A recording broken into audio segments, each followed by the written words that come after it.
का हमरा चूल्ही पे कैसन खाना बनावत ताड़ू? तोके मना कइले बानी न कि हमरा चूल्ही पे खाना मत बनावल कर। तब बताव कहाँ बनाई? पड़ोसी के यहाँ? अरे जा जा सोनू बो मोनू बो के घरे बनाला, जकरा कनी शॉर्ट शॉर्ट बतियावेलू, बाकी हमरा चूल्ही पे ना बनावे के बा। ऐसे कहे कहतनी जैसे लागता कि ए चूल्ही पर हमार हक नहीं खेका। जितना रउआ के हक बा ना उतना हमरो हक बा, हम यही पर बनाई। हट हट, हम तो के पर खाना ना बनावे दे। चल हट, हयतन बर्तन लेके भाग।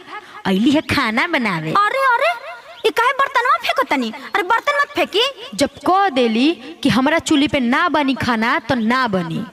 हमार मरद पसीना बहा के रुपया कमा कमा के भेजता तो हम कुल व्यवस्था करतानी, आ तू और तोर मरद खाली बैठ के खाता रसो।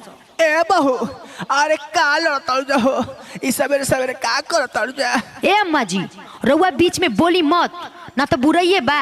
अरे का हम कहे, लड़सो लड़सो।